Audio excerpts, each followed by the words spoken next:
আপনাকে সত্তর ওই পূর্ণবর্ত বস্ত্রে ওনাই পূর্ণবর্ত মাস্টারটি আমার শত্রু।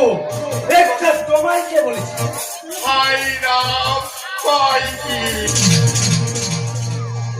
আপনাকে বন্যাটারে ফুসলইয়া লইয়া গিয়া সে নিজের হাবা গবা পলাটার গলায় ঝুলইয়া দেয়।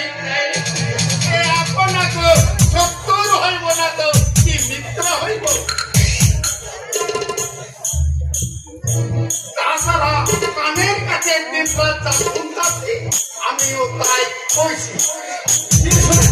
তাহলে শুনেন, তাহলে শুনেন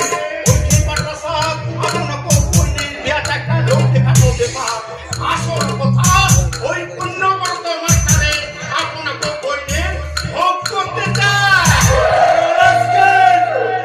স্যার কি করছেন স্যার? চালান চালান মুনি আমারে শেষ করলে যদি আপনাকে বইনের জীবন রক্ষা পাইত আমার কাছে একটা কষ্টি মায়ার জীবন সবুজ চাইতে আমার জীবনের দাম একেবারে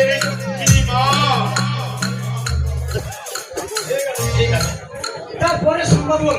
সংবাদ নয়, বলুন দুঃসংবাদ। সংবাদ? হ্যাঁ, আপনাকে বইনে ভোগের পর অন্য মাস্টারের কথা বিক্রি করে দিবা অমনি আটটাছে। তাহলে কেমন করে দেবীকে বাঁচানো যাবে স্যার? কোন উপায়ে? উপায় একটা আছে। আপনি যদি আমাদের কিছু খরচা করেন তো আমি এই সব কিছু কইরা দিব। আপনি কি করছেন মশাই? আপনি তো ভালোভাবে দাঁড়াতেই পারছেন না। রোগের হারে আপনার সারা শরীরটা তো কাঁপছে। কোন খরচায় আমরা খরচা করবো বলুন তো? তাই নাকি? শুনেন ভাইয়ের ওই জ্যেষ্ঠ ঠাকুরের রূপের মধ্যে গোপন একটা রূপ ছিল, যেটা রেখায় বিশ্বরূপ।